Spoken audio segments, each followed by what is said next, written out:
World Champ à Champéry, Coupe du Monde à Lenzerheide, les Swatch Nines et Asa Vermette en backflip. C'est dans le JT et c'est maintenant.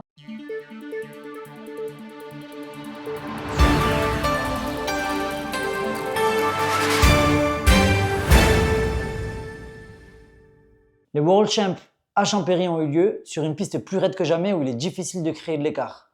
Malchance pour nos Frenchies, Loïc Bruni et Amaury Pierron, victimes de problèmes techniques, c'est le jeune Canadien Jackson Goldstone qui s'impose pour ses tout premiers championnats du monde en élite.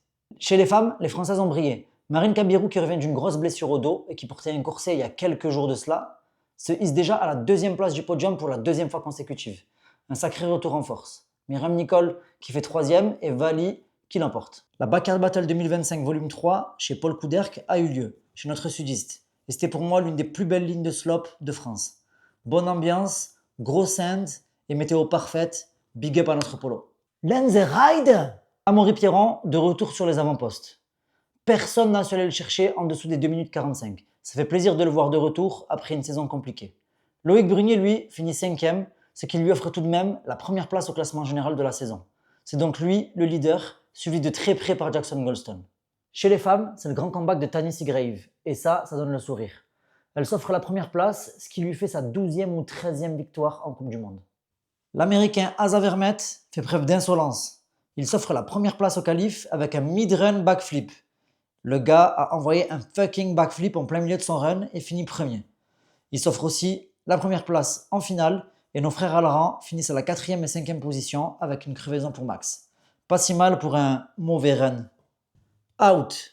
Nathan Ponvian et Dylan Maples blessés à Lenzerheide, au practice et au qualif. On leur souhaite un bon rétablissement. Les Swatch 9 ont eu lieu en Allemagne et nous offrent une réelle plateforme pour faire évoluer la discipline et les sports extrêmes. C'était un line-up de folie, des tricks dans tous les sens, des premières mondiales. Les deux frères Godziak ont vraiment mis le feu. Les filles ont repoussé les limites du freeride féminin. Et Thomas Lemoine nous offre une petite ligne bien stylée et bien posée que je vous mets là. Red Bull Rampage. En 2025, elle reviendra sur les sites historiques de 2016, 2017 et 2021. Spotted.